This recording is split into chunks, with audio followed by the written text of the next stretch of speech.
அஸ்ஸலாமு அலைக்கும். நான் அப்துல் ரஹ்மான், கோயம்புத்தூர். ஒருவேளை உங்கள் பம்பர் இந்த மாதிரி டேமேஜ் ஆகிருந்தால் டென்ஷன் ஆகாதீங்க. இதை ஈஸியாக நீங்களே ரெடி பண்ணலாம். இந்த மாதிரி அழகாக எப்படி ரெடி பண்ணுறதுன்னு பார்க்கலாம் வாங்க. முதல்ல பம்பரோட சைடில் ஸ்க்ரூ பண்ணியிருப்பாங்க.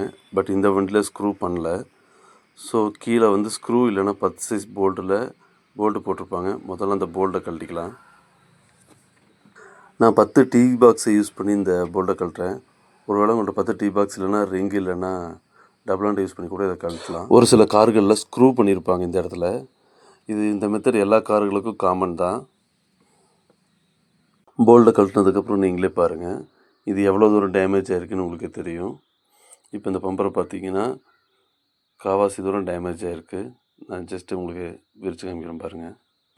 நெக்ஸ்ட்டு ஹெட்லைட் கழட்டலாம். 10 சைஸ் போல்ட் 2 வரும். அது 2 போல்ட்டை கழட்டிட்டு ஹெட்லைட்டை கழட்ட முடியும். பட் ஒரு விஷயம், இந்த வண்டியில் ஹெட்லைட் கழட்ட வேண்டியதில்லை. பொதுவாகவே மற்ற கார்ஸ்லேயுமே கூட ஃபெண்டரில் கீழே அந்த ஸ்க்ரூவை கழட்டினால நீங்கள் வேலை செஞ்சிட முடியும். நான் ஹெட்லைட் கழட்டுறதுக்கு காரணம் உங்களுக்கு கொஞ்சம் டீட்டெயிலாக இதை காமிக்கலாங்கிறதுக்காக தான். 10 சைஸ் போல்ட்டை கழட்டினதுக்கப்புறமா ஹெட்லைட்டை இழுத்திங்கன்னா கொஞ்சம் ஷேக் பண்ணிடுங்க. இழுத்திங்கன்னா ரிலீஸ் ஆகிரும்.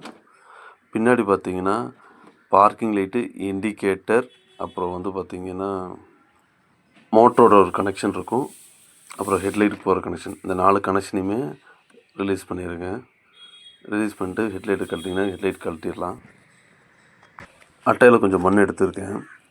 மண் எடுத்து லைட்டாக ஷேக் பண்ணி இந்த மாதிரி ஆட்டினீங்கன்னா கல் தனியாக மண் தனியாக பிரிஞ்சிடும். நல்லா ஷேக் பண்ணதுக்கப்புறம் கல் சேர்ந்ததுக்கப்புறமா கல்லை மட்டும் தள்ளி விட்ருங்க. மறுபடியும் ரிப்பீட் பண்ணுங்கள். இதையே மறுபடியும் ஷேக் பண்ணி மறுபடியும்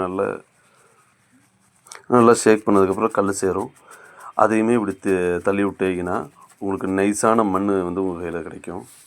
கையில் எடுத்து பார்த்தீங்கன்னா மண் ரொம்ப நைஸாக பொடியாக இருக்கும். இது பேர் தான் ஃப்ளெக்ஸ் பாண்ட். நீங்கள் சூப்பர் க்ளூ இல்லைன்னா ஃபெவிக்விக் கூட யூஸ் பண்ணலாம். பட் அது 5 ரூபாது ரொம்ப கம்மியாக இருக்கும். யூஸ் பண்ண சிரமமாக இருக்கும். இது 50 ரூபா வருது. பட் உங்களுக்கு யூஸ்ஃபுல்லாக இருக்கும். உடஞ்ச இடத்த கரெக்டாக மேட்ச் பண்ணி பிடிச்சிட்டு ஃப்ளெக்ஸ் பாண்டை மெதுவாக அதில் கொஞ்சம் ஊற்றுங்க. ஊற்றுனதுக்கப்புறமா அந்த பொடி மண் எடுத்து அந்த ஊற்றின இடத்துல போடுங்க.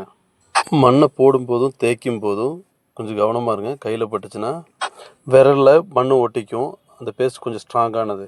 மறுபடியும் அந்த மண் மேலேயே ஃப்ளெக்ஸ் பேண்டை மறுபடியும் கொஞ்சம் ஊற்றி விடுங்க. ஊற்றும்போது சைடில் வலியாமல் கரெக்டாக அந்த மண் மேலே படுற மாதிரி ஊற்றுங்க. இந்த ப்ராசஸ் கொஞ்சம் போர் அடிக்கும். இதே ரிப்பீட்டடாக தான் பண்ணணும். ஃபைனலாக ஒட்டி முடிச்சிங்கன்னா இந்த மாதிரி இருக்கும். உங்களுக்கு கொஞ்சம் மேடு பள்ளமாகவும் மண் சொரசொரப்பாகவும் இருக்கும். பட் ஒட்டி முடிச்சு ஃபைனல் பார்த்திங்கன்னா இந்த மாதிரி வரும். எல்லா இடத்துலையும் அதே மாதிரி பண்ணுங்கள். ஹார்ட்வேர்ஸ்லேருந்து 220 பேப்பரும் ஒரு பழைய ஸ்பாஞ்சும் எடுத்திருக்கேன். எமரி பேப்பர் வச்சு நல்லா மட்டமாக தேய்க்கணும். தேய்க்கும்போது பெயிண்டில் படாமல் கவனமாக தேய்ங்க. அதேமாதிரி ரொம்ப அழுத்தி தேய்ச்சிட வேண்டாம். ஒரே மாதிரி ஈவனாக தேய்ங்க. தேய்ச்சி முடிச்சிங்கன்னா இந்த மாதிரி தான் இருக்கும் உங்களுக்கு ஃபைனல் அவுட்புட்டு. இதை அப்படியே மாட்ட முடியாது. ஏன்னா மாட்டினீங்கன்னா இந்த மண் தடவுனது வெளியே சைடில் கேப்லேயே தெரியும். பக்கத்தில் இருக்கிற ஃபேன்சி ஸ்டோரில் போய் 20 ரூபாவோட நெயில் பாலிஷ் ரெட் கலர், இது சேம் கலர் மேட்ச் ஆகிற மாதிரி ஒன்று வாங்கிட்டு வந்திருக்கேன். நெக்ஸ்ட்டு அதை தான் நம்ம டச் பண்ண போகிறோம். அப்படியே குழந்தைகளுக்கு 2 மேஜிக் பென்னும் வாங்கிட்டு வந்தேன். நெயில் பாலிஷ் எடுத்து அப்படியே அந்த எம்எரி பேப்பர் டச் பண்ண இடத்துல மெதுவாக டச் பண்ணுங்கள். இந்த மாதிரி ப்ரஷ் பண்ணும்போது சைடில் எங்கேயாவது ஒழுகுதானே செக் பண்ணிக்கங்க. முடிஞ்சளவு கம்மியாக எடுத்து ப்ரஷ் பண்ணுங்கள்.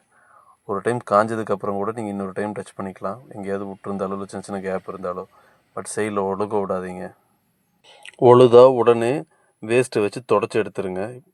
பை சான்ஸ் உங்களுக்கு எதுவும் மிஸ் ஆகி சைடில் ஏதாவது போச்சுன்னா வேஸ்ட்டை வச்சு தொடச்சி எடுத்துருங்க.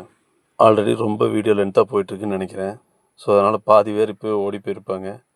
அதனால் நெக்ஸ்ட் ஸ்டெப்பு சீக்கிரம் போகலாம். ஃபுல்லாக பெயிண்ட் பண்ணி முடிச்சிங்கன்னா இந்த மாதிரி தான் இருக்கும் ஃபைனல் ரிசல்ட்டு. நெக்ஸ்ட்டு நீங்கள் அப்படியே ஃபிட் பண்ணிட வேண்டியது தான்.